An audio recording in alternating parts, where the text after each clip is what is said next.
বনি ইসরায়েলের এক লোক অন্য এক লোকের কাছে 1000 দিনার ঋণ চাইল।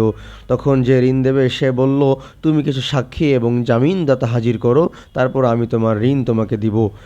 এরপরে যে ঋণ চাইল সে বলল, জামিনদাতা এবং সাক্ষী হিসেবে আমার আল্লাহই যথেষ্ট। এই কথা শোনার পর যে ঋণ দেবে সে বলল, তুমি সত্য বলেছ। তাই বলে তাকে 1000 দিনার ঋণ দিয়ে দিল। ঋণ নিয়ে ঋণ গ্রহীতা সমুদ্রে সফর করলো।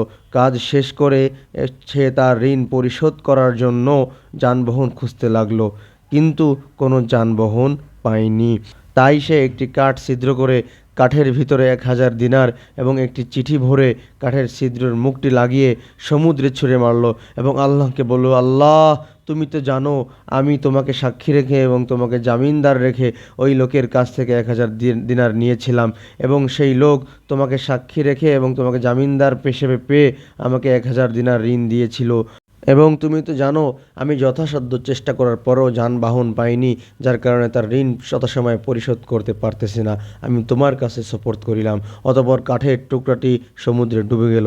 এদিকে ঋণদাতা ঋণ গ্রহীতার খোঁজে সমুদ্রের পাড়ে আসলো। ভাবলো কোনো নৌযানে করে ঋণ গ্রহীতা আসছে কিনা। অতঃপর তার সামনে ওই কাঠের টুকরাটি পড়লো।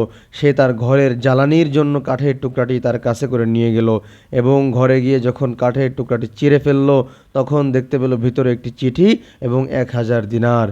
কিছুদিন পরে ঋণ গ্রহীতা যখন নৌযানে করে চলে আসলো, আসার পরে সে 1000 দিনার নিয়ে ঋণদাতার কাছে গেল। গিয়ে বলল, এই নেন ভাই, আল্লাহর কসম করে বলছি আমি অনেক চেষ্টা করেছি, কিন্তু গাড়ি না পাওয়ার কারণে, যানবাহন না পাওয়ার কারণে আমি আসতে পারি নাই এবং যথাসময়ে আপনার ঋণ পরিশোধ করতে পারি নাই। অতঃপর ঋণদাতা বলল, আচ্ছা তুমি কি আমার কাছে কিছু পাঠিয়েছিলে? তারপর ঋণ গ্রহীতা বলল, আমি তো বললামই আমি যথাসময়ে যানবাহন পাইনি। তারপরে ঋণদাতা বলল, আমি আপনার সেই কাঠের টুকরাটি আল্লাহর মাধ্যম দিয়ে সমুদ্রের তীরেই পেয়ে গেছিলাম, আর আপনার সেই ঋণ পরিশোধ হয়ে গিয়েছে। অতঃপর ঋণ গ্রহীতা আনন্দিত হয়ে সেই নিজের কাছে সেই 1000 দিনারটি নিয়ে ফিরে গেল। সহিহ বুখারী হাদিস নাম্বার 2291।